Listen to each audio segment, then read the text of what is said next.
وَلَقَدْ يَسَّرْنَا الْقُرْآنَ لِلذِّكْرِ فَهَلْ مِن مُّدَّكِرٍ ادع إلى سبيل ربك بالحكمة والموعظة الحسنة وجادلهم بالتي هي أحسن إن ربك هو أعلم بمن ضل عن سبيله وهو أعلم بالمهتدين وإن عاقبتم فعاقبوا بمثل ما عوقبتم به ولئن صبرتم لهو خير للصابرين واصبر وما صبرك إلا بالله ولا تحزن عليهم ولا تك في ضيق مما يمكرون إن الله مع الذين اتقوا والذين هم محسنون.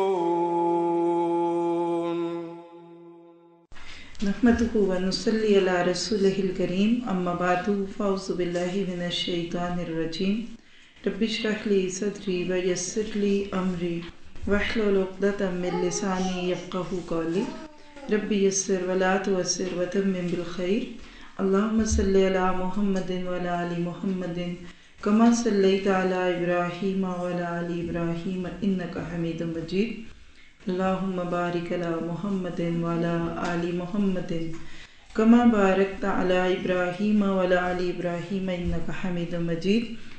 قال الله تبارك تعالى في القرآن المجيد بعد أعوذ بالله من الشيطان الرجيم ادع إلى سبيل ربك بالحكمة والموعظة الحسنة وجادلهم بالتي هي أحسن إن ربك هو أعلم بمن ضل عن سبيله وهو أعلم بالمهتدين.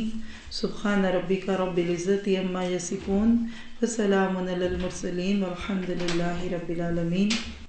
اللہ تعالیٰ کا احسان ہے کہ اس نے ہم سب کو پیدا کیا اور ایک مسلمان گھرانے میں ہم نے آنکھ کھولی. اللہ تعالیٰ کی نعمتوں کو گننا چاہیں تو گن نہیں سکتے. وہ خود فرماتا ہے سورۃ ابراہیم میں وَإِن تَعُدُّوا نِعْمَتَ اللَّهِ لَا تُحْصُوهَا. اگر تم اللہ تعالیٰ کی نعمتوں کو گننا چاہو گے تو نہیں گن سکتے. نعمتوں میں سے ایک بہت بڑی نعمت اسلام کی نعمت ہے. اگر آپ نے میں نے آج تک اس کو ایک نعمت نہیں سمجھا تو آج گھر جا کر تھوڑا سا اس پہ سوچئے گا کہ اگر ہمارے ماں باپ مسلمان نہ ہوتے اور ہم ایک مسلمان خاندان میں آنکھ نہ کھولتے تو ہم کیا ہوتے. کیا ہم نے اسلام کے بارے میں اتنا جان لیا کہ یہ جاننا ہمیں اسلام سے قریب کر دیتا؟ کیا ہمیں اللہ کی پہچان اور معرفت ہو گئی کہ جو پہچان اور معرفت ہمیں اللہ کا قرب دیتی؟ اس طرح کے چند سوالات کرنے سے شعور بیدار ہوگا. یہ بات میں آپ سے جو کر رہی ہوں اس کے پیچھے بہت سارے واقعات ہیں جو میں نے خود کہیں پڑھے کہیں سنے اور کچھ لوگوں سے ملی بھی. پچھلے چند سال بلکہ کافی سال ہو گئے نان مسلم ملکوں میں رہنے کی وجہ سے نان مسلمز کے ساتھ انٹریکشن بہت زیادہ رہا. اسپیشلی میں جب تک USA میں تھی تو میرا انٹریکشن بہت زیادہ تھا. یہاں آئی ہوں تو ایسے لگتا ہے یعنی جب سے یورپ میں ہوں تو اپنے لوگوں میں زیادہ ہوں، لیکن جو زندگی کے 10-12 سال امریکہ میں گزرے تو مسجد کا ساتھ تھا، درسوں میں ویسے بھی بہت ملتی تھی. اور میرے اپنے ہی گھر میں ایک سسٹر ماشاءاللہ آئیں اور پھر انہوں نے قبول اسلام کیا اور اس کی کہانی یعنی ہر دوسرے تیسرے دن بہت ہے. اس سے ایک بات جو میں بہت شعور سے کہوں گی کہ اسلام کا پیغام یورپ کی نسبت جہاں کی بات میں کر رہی ہوں وہاں زیادہ پھیل رہا ہے. ہر ہفتے مہینے میں ایک آدھ بار ہم سنتے تھے کہ فلاں مسجد میں شہادت دی گئی. یہاں بھی ہوتا ہوگا، شاید میرے تک بات نہیں پہنچتی یا میرا کچھ انٹریکشن بدل گیا. لیکن جب میں ان لوگوں سے پھر بیٹھ کے بات کرتی ہوں ایک بات کو میں نے فیل کیا جو کامن ہے. جب بھی کوئی کلمہ پڑھتا ہے، شہادت دینے آتا ہے یا وہ اپنی فیلنگز دیتا ہے تو اس وقت اس کی آنکھیں بھیگی ہوتی ہیں، آواز رندھی ہوتی ہے اور پھوٹ پھوٹ کے روتے ہیں. میں نے اس میں مردوں کو بھی دیکھا، آپ خود بھی میرے اس کہنے پہ یقین نہ کریں، خود دیکھیے، آپ جا کے گوگل میں لکھ کے دیکھ لیجئے کہ کنورٹرز یا ہاؤ ٹو ریورٹ اسلام، کچھ بھی لکھیں گے نا تو ڈفرینٹ لوگوں کی یا stories of reverts, believe me کہ ان کی آنکھیں آنسوں سے بھری ہوتی ہیں۔ اور دوسری چیز جو میں نے فیل کی ہے، خوشی، وہ کہتے ہیں ڈونٹ نو ہمیں کس بات کی خوشی ہے، تو اس سے پتہ چلتا ہے کہ اسلام ایک دولت ہے۔ مجھے آپ کو بھی اس کا احساس شاید اس لیے نہیں کہ پیدا ہوتی مل گئی، جس کو کہتے ہیں کہ جو چیز فوراً مل جائے بغیر ایفرٹس کے، کوششوں کے، اس کا انسان کو اتنا احساس نہیں ہوتا، قدر ہوتی ہے لیکن وہ ہم سمجھتے ہیں کہ یہ تو ہونا ہی تھا۔ جیسے ہم میں سے بہت ساروں کو اپنے ماں باپ کے بارے میں اتنا نہیں خیال آتا، کیونکہ پیدا ہوئے تو وہ ہمارے لاڈ دیکھ رہے تھے، نخرے دیکھتے تھے۔ اسی طرح بھائی بہن ایک نعمت لگتے ہیں لیکن کبھی نہیں بھی لگتے۔ شادی ہوئی، شوہر بہت اچھے تھے، بہت کام کر رہے، خدمت کر رہے، ہمیں احساس ہی نہیں ہوتا کہ شوہر بھی ایک خدمت ہے۔ لیکن اگر آپ کبھی کسی چیز کو نعمت سمجھتے ہیں نا تو وہ تب سمجھتے ہیں جب کچھ دن کے لیے وہ آپ سے دور ہوتی ہے، جب آپ اس سے محروم ہوتے ہیں۔ آج کا میرا یہ ٹاپک بہت ہی دل کو اداس کرنے والا بھی ہے، اور افسوس کے ساتھ کہوں گی کہ ہم بہت سارے مسلمان جو اللہ کی توفیق اور اس کی رحمت سے رمضان میں بہت ایکٹیو ہوتے ہیں، اللہ تعالیٰ سلامت رکھے۔ اور آج کا ہمارا یہ لیکچر بھی ویلکم رمضان ہی کا ایک لیکچر ہے کہ آج صرف اس موضوع پہ بات کروں گی کہ کیا ہم نے رمضان کو منتھ آف دعویٰ بنایا؟ سوال کیجئے خود سے، کیا رمضان میرے لیے لوگوں کو اللہ کی طرف بلانے والا مہینہ ہے؟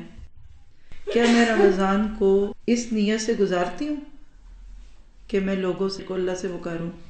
دوسرا سوال کیجئے خود سے، جب بھی کبھی ہم رمضان کے بارے میں سوچتے ہیں، جیسے آج کل ہم سوچ رہے ہیں ماشاءاللہ اللہ نے چاہا تو اور 20-21 دن کے بعد ہم رمضان میں ہوں گے اور بہت ساری نیکیاں کرنا چاہتے ہیں، لیکن عموماً رمضان کے لفظ کے ساتھ کون سی نیکیاں ہمارے ذہن میں آتی ہیں؟ نمبر 1 روزہ رکھنا، نمبر 2 تراویح، قیام اللیل، اور خوب مزے کے کھانے، ڈیلیشیس فوڈ جس میں افطاری اور سحری، کھانا پینا۔ یعنی جب ہم رمضان کی بات کریں تو ہمارے ذہن میں ایک چیز آتی ہے، ایک اور ایڈ کر لیں، ہم اپنی سالانہ زکوٰۃ دینے کا سوچتے ہیں۔ بہت سارے لوگوں کو تو یہ بھی نہیں پتا کہ ضروری نہیں کہ صرف رمضان میں دو، لیکن ہم یہ سوچ لیتے ہیں کہ رمضان میں دینے سے چونکہ ہر نیکی 70 گنا بڑھتی ہے تو اس میں بھی ہوگی، اس میں کوئی بری بات نہیں ہے الحمدللہ۔ لیکن میرا ایک سوال ہے خود سے، اور آپ بھی کر لیجئے، کیا کبھی ہم نے رمضان کے مہینے کی نیکیوں میں یہ نیکی سوچی کہ میں نے ایک لسٹ بنانی ہے کہ میں لوگوں کو اسلام اور اللہ کی طرف بلاؤں گی؟ اللہ کی طرف بلانا یا اسلام کی طرف بلانا اور جوڑنا اللہ سے، دیکھیے بہت بڑی بات ہے۔ چلیے میں اس بات کو آسان کرنے کے لیے ابھی جو آپ کے سامنے تلاوت ہوئی ہے اس کی تھوڑی سی وضاحت کر دوں۔ سورۃ نحل کا بالکل آخر ہے، اگر آپ کے سامنے بھی ٹیکسٹ کھلا ہو تو آپ کو اور بھی اچھا لگے گا۔ پہلی بات یہ کہ لفظ دعوت اللہ کے لیے جو عربی میں لفظ آتا ہے نا وہ دعویٰ ہے۔ ایک تو ہے دعوے جو ہم بہت سارے کرتے ہیں، میرا دعویٰ ہے، میرا وہ ہے، لیکن دعوے نہیں، دعویٰ کرنا۔ یہ میں نے بات شعور بیدار کرنے کے لیے اس لیے کہی ہے کہ اکثر لوگوں نے جب نوٹس لیتے ہیں نا تو دعویٰ کو لفظ عین کے ساتھ لکھ دیتے ہیں یا کے ساتھ لکھ دیتے ہیں، تو دال عین واو 3 لفظ لکھ لیں۔ لفظ دعویٰ یا دعوت اللہ کا لفظ دال عین واو سے، اور عربی زبان میں اس ایک لفظ سے کم و بیش 212 دفعہ قرآن پاک میں یہ روٹ استعمال ہوا ہے۔ یعنی آپ کہہ سکتے ہیں کہ قرآن پاک میں لفظ دعوت یا دعویٰ کبھی ادعو کے لفظ میں، کبھی یدعو، کبھی یدعوکم، کبھی ادعو اللہ یا وٹ ایور، مختلف لفظوں میں تقریباً 212 دفعہ استعمال ہوا ہے۔ 182 آیات ہیں جس میں یہ آیت بار بار آئی ہے۔ لیکن جو چیز بہت ہی خوبصورت ہے جس پہ ہم بہت کم غور کرتے ہیں وہ کیا ہے کہ یہ لفظ جہاں بھی آیا ہے کس کی طرف بلاؤ۔ ابھی جو ہم نے پڑھا ہے سورۃ نحل آیت 125، تو اس کو دیکھ لیجئے، ادعو الی سبیل ربک، بلائیے اپنے رب کے راستے کی طرف. نوٹ کریے یہاں کیا ہے، ادعو الی سبیل ربک. اس پہ تو ابھی ہم بات کرنے ہی والے ہیں نا کہ رب کا راستہ کیا ہے. لیکن اگر اس لفظ کو دیکھیں نا تو عموماً دعوت کس طرف ہوتی ہے، وَمَنْ أَحْسَنُ قَوْلًا مِّمَّنْ دَعَا إِلَى اللَّهِ.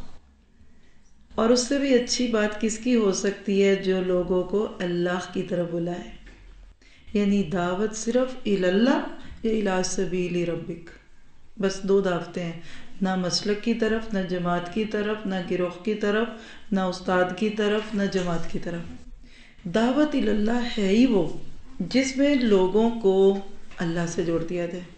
آپ ذرا سا اپنے تصور کی نگاہ سے دیکھیے، آپ کا بچہ کھو جائے، اللہ نہ کرے، اور آپ تڑپ رہی ہیں، بے چین ہیں.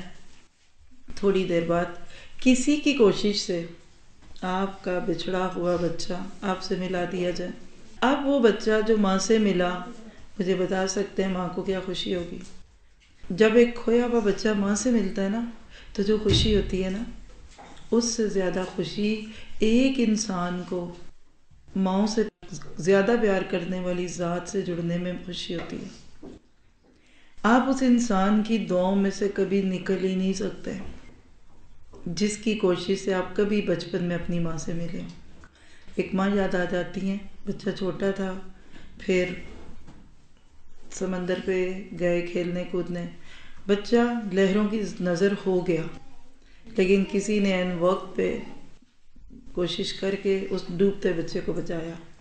مجھے بتائیے کبھی ماں اس بچانے والے کو بھولے گی؟ وہ کہتی ہے مجھے بھولتا ہی نہیں ہے. زندگی کے ہر موڑ پہ مجھے وہ شخص یاد آ جاتا ہے جس نے اس دن طوفانی لہروں سے میرے بچے کو بچایا تھا. مثالیں بہت سی ہیں. جس وقت میں خود اسلام کو ایک دولت سمجھ رہی ہوں گی نا، تو میں دوسروں کو بھی اسی دولت کے قریب کروں گی. اور اگر اسلام میرے لیے کوئی دولت نہیں ہے تو میں وہی کروں گی جو بہت سارے آج کر رہے ہیں. Who cares؟ افسوس کے ساتھ کہوں گی کہ آج ہم مسلمانوں کو، جس کو امت دعویٰ کہا گیا، کنتم خیر امت اخرجت للناس، سورۃ آل عمران میں آتا ہے تم بہترین امت ہو جو لوگوں کے لیے نکالی گئی. پھر اسی میں اللہ تعالیٰ تھوڑے سے فاصلے پہ پھر کہتے ہیں وَلْتَكُن مِّنْكُمْ أُمَّةٌ يَدْعُونَ إِلَى الْخَيْرِ وَيَأْمُرُونَ بِالْمَعْرُوفِ وَيَنْهَوْنَ عَنِ الْمُنكَرِ. ہونا چاہیے تم میں سے ایک گروہ جو لوگوں کو خیر کی طرف بلائے، معروف کی دعوت دے، منکر سے روکے. لیکن آج امت مسلمہ کی ڈکشنریوں میں سے یہ لفظ غائب ہے. اس موضوع کی سنگینی کا احساس دلانے کے لیے ایک حدیث شیئر کرتی ہوں آپ کے ساتھ. خلاصہ بتاؤں گی، ہلکی پھلکی بات چل رہی ہے، بوجھل بات کی ضرورت نہیں. لیکن نبی صلی اللہ علیہ وسلم نے فرمایا کہ جب مسلمان امت دعوت اللہ کا کام چھوڑ دے گی، لوگوں کو اللہ سے جوڑنا چھوڑ دے گی، تو اللہ تعالیٰ کی ناراضگیاں دن بدن امت پر نظر آئیں گی. حتیٰ کہ ایک ایسا بھی وقت آئے گا کہ نیک لوگ بھی اللہ سے دعا مانگیں گے اور اللہ تعالیٰ ان کی دعا قبول نہیں کرے گا. وجہ کیا ہے؟ کہ تم لوگوں کو اس اسلام کی طرف، اس اللہ کی طرف نہیں بلا رہے، جو میں بھی نہیں تمہاری سنتا. آج کس مسجد میں دعائیں نہیں ہیں؟ رمضان آئے گا، اللہ آپ کو مجھے عربی سمجھنے کی توفیق دے.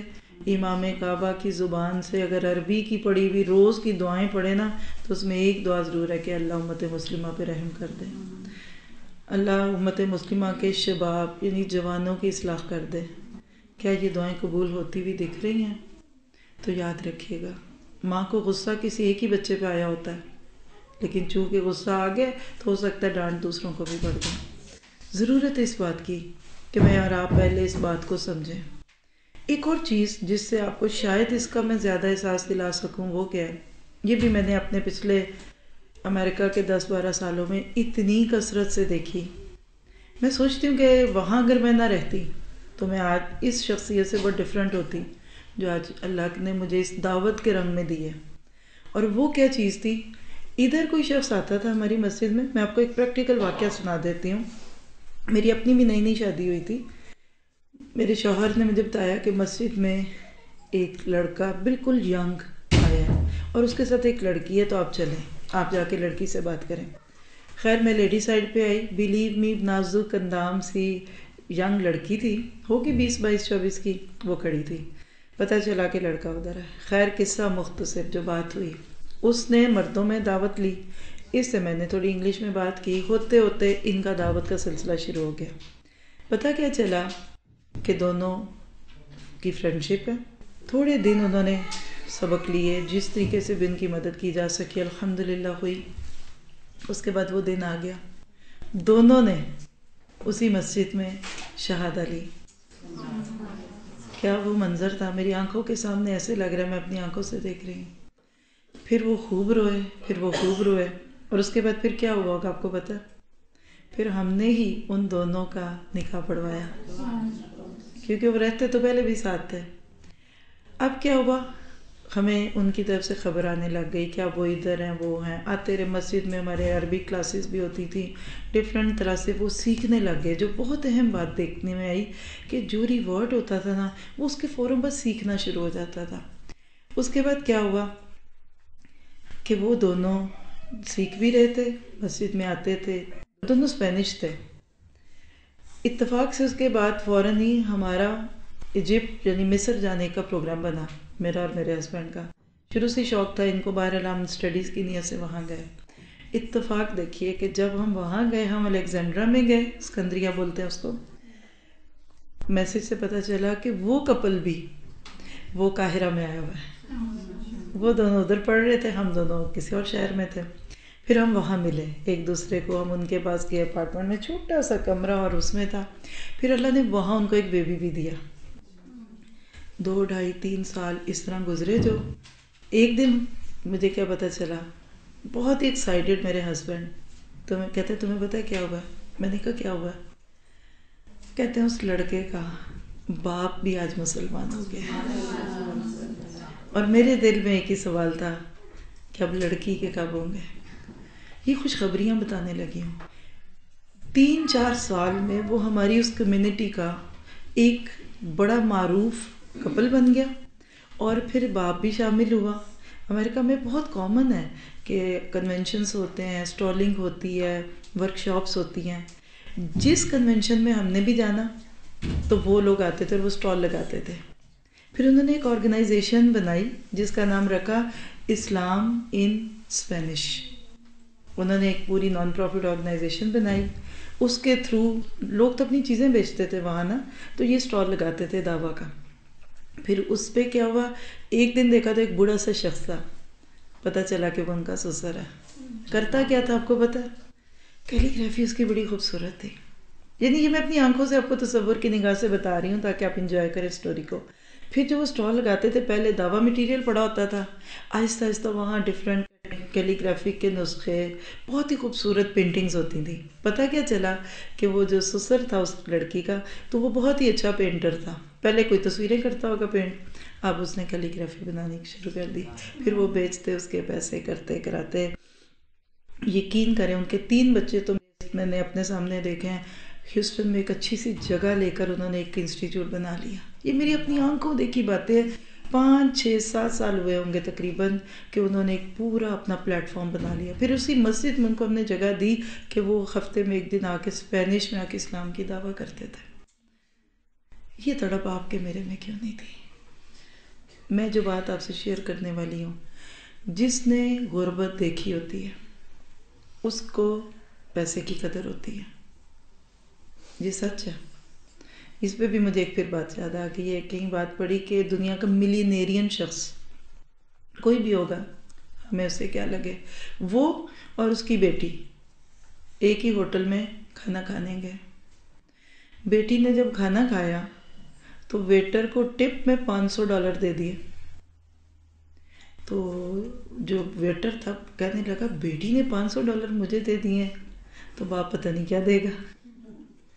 خیر جب باپ فارغ ہوا، جب وہ جانے لگا یا گیا ہوگا، جو بھی کہانی ہے، تو اس نے اس کو صرف $5 ٹپ دی۔ اب تو وہ ویٹر کی ساری امیدوں بھی اوس پڑ گئی۔ سمجھ رہے ہوں گے کیا ہوا ہوگا؟ اس سے رہا نہ گیا۔ اب جملہ سنیے گا۔ ویٹر کہنے لگا کہ میں آپ سے ایک بات پوچھوں، ابھی آپ کی بیٹی نے $500 ٹپ دے دی، تو تو آپ نے 5 دی. کہنے لگا ہاں اس کا باپ کروڑ پتی ہے، میرا باپ غریب تھا، میرے لیے $5 کی ابھی بھی قدر ہے. بات سمجھے؟ اپنی زندگی میں ہمیشہ ایک اصول بنائیں، کبھی پچھلے دنوں کو مت بھولیں. اسلام بہت بڑی نعمت ہے. ابھی تک تو میں صرف اسی پہ بات نہیں کر پا رہی کہ اسلام کو نعمت سمجھیے. دیکھیں نا، آپ دوسرے کو کیا سرو کرتے ہیں، چکھ کے تو دیکھیے، کھا کے تو دیکھیے. چلیے میرے کہنے پہ تو لیں، کون سی چیز جو آپ کے اپنے حلق سے نہیں اترتی، وہ چیز دیتے ہیں ہم دوسروں کو؟ نہیں، وہ دیتے ہیں جس کا سوچ کے منہ میں پانی بھر جائے، جس کو کہتے ہیں ماؤتھ واٹرنگ، کچھ اس طرح کا لفظ بولتے ہیں نا. میرا اپنے سے سوال ہے، آپ اپنے آپ سے کر لیں، کیا اسلام آج ہمیں اتنا مزے کا لگتا ہے کہ دوسروں کو بھی بلائیں؟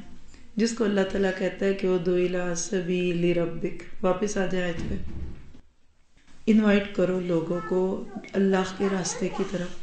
اب سوال پیدا ہوتا ہے کہ ادعو الی سبیل ربک سے مراد کیا ہے؟ سبیل کیا ہوا؟ واللہ یدعوکم الی سبل السلام.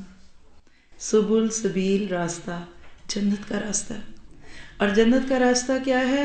ان الدین عند اللہ الاسلام. اب میں بوجھل کرنے کے لیے ریفرنسز نہیں بول رہی، جو دماغ میں آتا ہے بتا رہی ہوں آپ کو.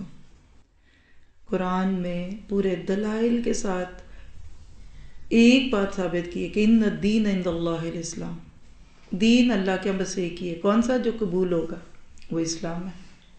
بار بار قرآن میں آتا ہے ساری کائنات مسلم ہے، کل لہو مسلمون. پڑھتے ہیں سورہ بقرہ کے آخری آیتوں میں. اللہ کے آگے سبمٹ ہونا، یہ ہے اسلام. یہ کوئی کلٹ نہیں ہے، یہ کوئی فرقہ نہیں ہے، یہ مذہب نہیں ہے. بلاؤ لوگوں کو اللہ کے راستے کی طرف، مراد کے وہ کام، وہ راستے، وہ طور طریقے جن سے اللہ کی طرف لوگ آ جائیں. پھر آگے بات لمبی ہے، بالحکمت والموعظۃ الحسنۃ وجادلہم باللتی ہی احسن. اے نبی اپنے رب کے راستے کی طرف دعوت دیجیے حکمت اور عمدہ نصیحت کے ساتھ، اور لوگوں سے مباحثہ کرو ایسے طریقے پہ جو بہترین ہو.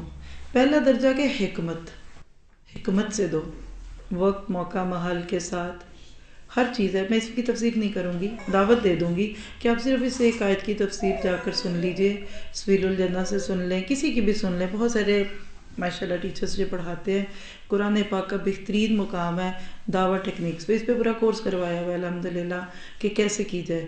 اس وقت صرف بات روکوں گی اس بات پہ کہ ادعو الی سبیل ربک. اب سوال پیدا ہوتا ہے کہ لوگوں کو اللہ سے جوڑنا یہ اتنی بڑی نیکی ہے، اور ان کی ساری زندگی کی نیکیوں میں آپ کا میرا حصے دار بننا ہے کوئی دنیا میں ایسا بزنس، کوئی کاروباری؟ ایک دفعہ 100-200 لگا دو تو جب تک یہ کمپنی رہے گی اس کے پروفٹ میں تمہارا حصہ رہے گا؟ کوئی بھی نہیں ہے. اللہ کے نبی نے فرمایا من دال علی الخیر کفاعلہ.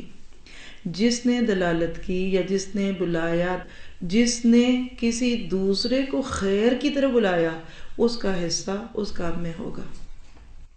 اور آپ نے یہ بھی فرمایا کہ جس نے نیکی کی کوئی بات شروع کی، بعد میں اس کو دیکھ کر دوسروں نے بھی وہی نیکی کی، تو ہر نیکی والے میں اس پہلے کا اجر ہے، اور جو اب کر رہے ہیں اس کے اجر میں کمی نہیں ہے. صرف دعوت اللہ پہ 10-15 صفحوں کی موٹی کتاب آپ کو پڑھا سکتی ہوں. اتنی حدیثیں ہیں اس بارے میں، اس کا انکار بھی کسی کو نہیں ہے. یہ وہ عمل ہے جس کے لیے ہمارے اسلاف کوششیں کرتے تھے، محنتیں کرتے تھے. وہ اپنی زندگی کا سب سے بڑا مشن لوگوں کو اللہ سے جوڑنا بناتے تھے. اور یاد رکھیے گا یہی ہمارے نبی صلی اللہ علیہ وسلم کی دنیا میں آمد کا مقصد تھا. آپ کہتے ہیں نا جشن آمد رسول، لفظ جشن کو دوسری طرف کر دیں. مقصد آمد رسول کیا ہے؟ قرآن بول رہا ہے قم فانذر. پہلی وحی سب کو پتہ ہے، سورۃ الگ کی ابتدائی 5 آیتیں، اقرأ بسم ربک الذی خلق، یہاں سے لے کے 5 آیتوں کے اندر. اس میں کہتا ہے خود پڑھو. آج بھی دین کا یہی مزاج ہے، خود پڑھیے، سیکھیے. نالج کے بعد سمجھ آتی ہے. اللہ کہتا ہے فَعْلَمْ أَنَّهُ لَا إِلَٰهَ إِلَّا اللَّهُ. جان لو، علم حاصل کرو کہ اللہ کے سوا اور کوئی نہیں. آج چونکہ علم نہیں لیتے، ہمیں اللہ کی بھی معرفت نہیں ہے، یہ تو ایک الگ ہی موضوع چھڑے گا، لیکن دوسری وحی جو بہت سارے شواہد جمع کر لیے جائیں تو ترتیب نزول کے اعتبار سے نبی صلی اللہ علیہ وسلم پر جو دوسری وحی اتری تھی وہ سورۃ مدثر کی پہلی آیتیں تھیں. یا ایھا المدثر قم، جیسے آپ کو کہے نا قم، سٹینڈ اپ، کھڑے ہو جائیں، کیا کریں؟ فانذر، اور ڈرائیے، وارن کیجیے. پہلا حکم اقرا، خود پڑھو، اور دوسرا حکم قم فانذر. اور پھر اللہ کا نبی اس طرح کھڑا ہوا، 23 سال نہیں بیٹھا. پھر مکہ کی گلیوں میں بھی اس نے شہادت حق کی گواہیاں دیں، پھر طائف کے راستوں میں بھی اس کے جوتے گھسے، پتھر بھی کھائے. پھر اس شخص نے اس دعوت کے لیے ہجرت کی راہوں پہ اپنا پسینہ بہایا. پھر اس شخص نے 10 سال مدینہ کی زندگی میں قوم فانذر کا حق ادا کیا اور اپنی زندگی کے آخری 3-4 مہینوں کے قریب پہنچ گئے. اور حجۃ الوداع، خطبہ حجۃ الوداع سب کو پتہ ہے. 1 لاکھ سے زائد کا مجمع آپ کے سامنے تھا. میں سوچتی ہوں وہ دن کیا ہوگا. ہماری بھی زندگیوں میں اللہ وہ دن لائے کہ ہم خیر کو چشموں کو پھوٹتا دیکھیں اور یدخلون فی دین اللہ افواجا کی کیفیت دیکھیں. ایک حسن خاتمہ کی دلیل بھی ہوتی ہے. وہاں اپنے لوگوں سے ایک بات پوچھی تھی. ساری باتیں جو شروع سے آپ جانتے ہیں، آج کون سا دن ہے، کون سا مہینہ ہے، کہاں ہو، صحابہ کو پتہ بھی ہوتا تھا، نہیں بولتے تھے. خیر آپ نے بتا دیا. پھر ایک سوال پوچھا، یہ بتاؤ کیا میں نے وہ ذمہ داری پوری کر دی جو اللہ نے مجھے دی تھی؟ کیا حل بلغت، کیا میں نے پیغام پہنچا دیا؟ یہ اشارہ اسی پہ تھا، قم فانذر پہ. نبی کی آمد کا مقصد ہی یہ ہوتا ہے کہ لوگوں کو اللہ کا پیغام دے. کیا میں نے پیغام دے دیا؟ صحابہ کرام پورے شعور سے، پورے کہنا چاہیے ہوش و حواس سے جواب دیتے ہیں. ایموشنل نہیں تھے ہماری طرح، جذباتی نہیں تھے، ایسی اوپری اوپری باتیں نہیں کرتے تھے. جو دل میں ہوتا تھا وہی کہتے تھے، نہیں ہوتا تھا تو نہیں مانتے تھے. کیا کہا؟ بلغتا، اللہ کے نبی آپ نے حق ادا کر دیا، پیغام پہنچا دیا. وادیتا، ادا کر دیا. پورے مجمع نے اللہ کے نبی کے اس کام کی گواہی دی. پھر آپ نے کیا کہا کہ اب تم نے یہ گواہی دے دی ہے، قیامت کے دن بھی دینا. اور آسمان کی طرف دیکھا، اللہ مشقت، اے اللہ گواہ رہنا، اللہ گواہ رہنا. اور آپ کی آنکھیں آنسوں سے تر تھی. آپ کو مجھے کیا بتائیے کیا ذمہ داری ہے. ہم نے تو اس کا ٹیسٹ ہی ابھی لیا ہے. یہ وہ خوبصورت پروفیشن ہے. میں کہتی ہوں کہ لوگوں کو اللہ کی طرف بلانا ہر عبادت سے میٹھی عبادت ہے. اس راستے میں کانٹوں پہ چلے تو پھولوں جیسی خوشبو آتی ہے. اس رستوں میں پسینہ بہتا ہے تو واللہ ہی عطر سے زیادہ خوشبو آتی ہے اس میں سے. آپ نے لوگوں کو 100 نفل پڑھتے دیکھا ہو. کبھی 15 شعبان آئے گی، دیکھیے ساری رات جاگیں گے. ربیع الاول گزرا، کتنے بڑے بڑے میلاد کیے. خوشی تو ہوتی ہے نیکی کرنے کی، پر دعوت اللہ کی جو خوشی ہے یہ صرف وہ بتا سکتا ہے جو اس سے گزر رہا ہوتا ہے، جس کو اس راستے کی تکلیفیں بھی خوشیاں دکھ رہی ہوتی ہیں اور اس کو آسائشیں ملتی ہیں. اور اس کے بعد پھر اللہ کے نبی نے آپ کو مجھے یہ کام دیا تھا. پہلے خوب روئے، تشکر کا احساس تھا، کیونکہ کام کیے بغیر چلے جائیں تو جواب دیں گے. پھر آپ نے لوگوں سے ایک ہی بات کہی، اب تمہیں تو پیغام پہنچ گیا، تو اب کیا کرے؟ فَلْيُبَلِّغْ، بس چاہیے کہ پہنچائے. کون؟ جو یہاں موجود ہے. شاہد کس کو؟ غائب کو. آپ نے اس 1 لاکھ کے مجمع کو ایک ڈیوٹی اسائن کی کہ اب تم نے یہ پیغام دنیا کو دینا ہے. کیونکہ اللہ کے نبی سے یہ سوال ہوا تھا، اللہ کے نبی آپ تو آخری نبی ہیں، تو آپ کے بعد جو لوگ آئیں گے ان کو کون دعوت دے گا؟ کیونکہ پیچھے سے تو آدم سے لے کر آپ تک سارے نبی آتے تھے اور دیتے رہے. تو آپ نے فرمایا تم کنتم خیر امت، تو ہم امت دعوت بھی ہیں اور امت مدعو بھی ہیں. نبی صلی اللہ علیہ وسلم کی زندگی میں جو مسلمان تھے، جو سامنے تھے، وہ مدعو تھے. آج میں اور آپ مدعو بھی ہیں اور داعی بھی ہیں. اب سوچئے، یہ تھا وہ احساس جو صحابہ کو مدینہ کی گلیوں سے نکال گیا۔ حضرت انس فرماتے ہیں کہ اللہ کے نبی جس دن مدینہ میں آئے، مدینہ کی تاریخ میں اس سے خوبصورت دن نہیں گزرا کوئی، کہ گلیاں بھی نور سے بھری ہوئی تھیں اور خوشیوں کا احساس تھا۔ لیکن مدینہ کی ہسٹری میں سب سے اداس اور سوگوار کر دینے والا دن وہ تھا جس دن محمد رسول اللہ صلی اللہ علیہ وسلم اپنے خالق حقیقی کو جا ملے۔ ہر صحابی رو رہا تھا۔ حضرت فاطمہ کے اشعار آپ نے پڑھے ہوں گے، اور ابو بکر اور عمر کا وہ معاملہ کہ اب عمر ماننے کو تیار ہی نہیں ہے، اور ابو بکر نے کیا کہا کہ وما محمد الا رسول قد خلت من قبلہ الرسل۔ یہ ساری کہانیاں، ساری باتیں کیا صرف اس دور کی تھی؟ نہیں۔ اب آتے ہیں اپنے اوپر۔ آپ کو مجھے کام دیا، تم نے یہ پیغام دینا ہے۔ یہ سبق صحابہ کو تو بہت اچھی طرح یاد تھا، زبانی یاد تھا۔ مدینہ خالی ہونے لگا آپ کی وفات کے بعد۔ جس کو جس طرف جانا سہولت والا بھی لگا، افیکٹو بھی لگا، وہ ان بستیوں میں نکل گیا، اور ہر صحابی ایک بیج بنا اس بستی میں اسلام کے لانے کا۔ آج کبھی آپ کر سکے تو کر لیں، بہت ہی مجھے بھی خوشی ہوتی ہے اس کام سے، آپ کو بھی ہوگی۔ گلوب کھولیں، ورلڈ میپ ہوتا ہے نا، میرا فیوریٹ کام ہے۔ کبھی بھی کھولوں نا تو میرا تو بس دل اسی میں اٹک جاتا ہے کہ اب کدھر جانا ہے اور اب کہاں پہنچنا ہے۔ آپ اس پورے گلوب کے اوپر سے مسلم کنٹریز کا لفظ لکھیں کون سے ہیں، آپ کو مل جائیں گے۔ ایک کلسٹر ہے پورا۔ مکہ سے اگر شروع کریں نا تو آپ دیکھیں کہ ایک بالکل ایسے کونے پہ آپ آج بھی دیکھ سکتے ہیں کہ پورا UAE، ایران، عراق، پھر نیچے پاکستان ہے۔ اس علاقے میں مسلمز گئے، وہاں اسلام پیدا ہو گئے۔ سمجھ رہے ہیں؟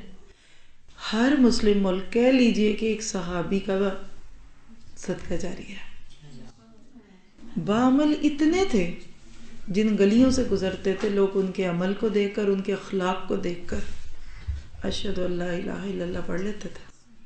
کیوں؟ ڈسپلن تھے، دینے والے تھے، لا ضرر ولا ضرار پہ عمل کرنے والے تھے۔ نہ کسی کو تکلیف دو، نہ تم تکلیف لو۔ وہ مسلمان تھے کہ المسلمون من سلم المسلمون۔ المسلم مسلم ہوا ہے کون سا؟ جس کے ہاتھ اور زبان سے دوسرے لوگ سلامت رہیں۔ اور سب سے بڑی بات ہے کہ دینے والے تھے۔ وَأَمَّا مَا يَنْفَعُ النَّاسَ فَيَمْكُثْ، سورۃ رات میں آتا ہے جو لوگوں کو نفع دے گا وہی بچے گا۔ محنتی تھے۔ یہ باتیں اب اگلے ہفتوں سے دیکھیے گا، ہم روز پڑھیں گے بے شمار۔ ہمارے سال کے دورہ قرآن کا تھیم ہی ہے ہم کیا تھے اور آج کیا ہو گئے۔ پھر کیا ہوا؟